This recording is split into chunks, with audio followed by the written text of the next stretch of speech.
Raba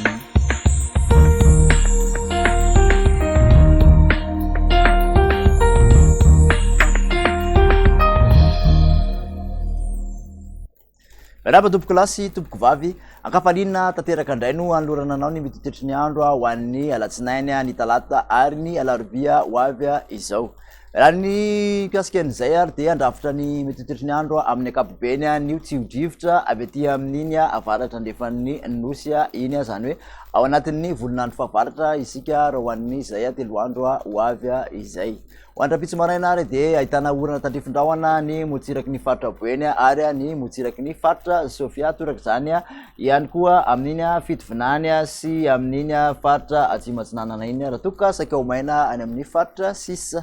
Ny tolakandro kosa ho an'izay rapitso izay ihany dia misy tandrifindrahona izay mety harankotroka amin'iny Bongolava ny ilany andrefan'ny Itasy sy Vakina karatra iny toraka izany ihany koa ny ilany andrefan'ny faritra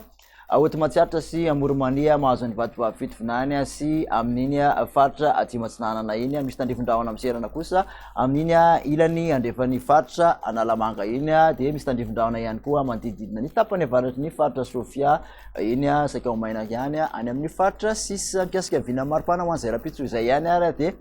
manodididina ny 9 ka hatramin'ny 7 aty amin'ny faritra ampovoantany 13 ka hatramin'ny 30 ny motsiraka atsinanana raha toka 12 ka hatramin'ny 13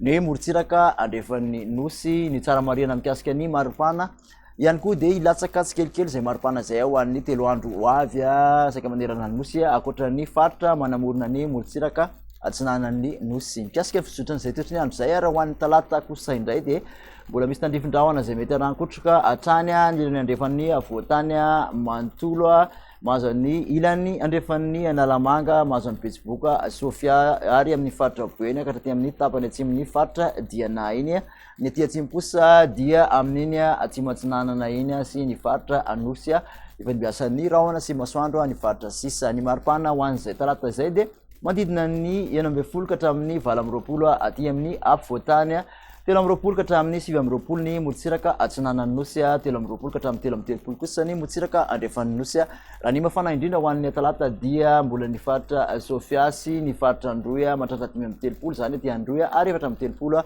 any amin'iny Antsohia iny. Mikasika ny fizotran'izay hatrany ho an'ny alarobia kosa indray dia saika isitraka orambaratra mety harankotroka avokoa aloha ny faritra maro manerana ny nosy akoatra ny faritra aty amin'iny faritra Savasy Analanjirofo ny faritra Atsinanana aloatra Mangoriny ary amin'iny morotsiraky Menabe sy morotsiraky ny faritra Atsimandrefana iny. Mikasika ny vina maripana kosa dia manodididina ny 12 ka hatramin'ny 17 aty amin'ny afovoantany 12 ka hatramin'ny 20 morotsiraka Atsinanana raha toka 12 ka hatramin'ny 13 ny morotsiraka andrefan'ny nosy mahatratra 13 hatrany ny faritra Androy 13 kosa Maheva tanàna sy ny faritra amin'iny manodididina ny Antsohia iny. Dia makasitraka anao indray ary nanaraka izay hatramin'ny farany manasanao indray ho amin'ny manaraka indray veloma tompoko.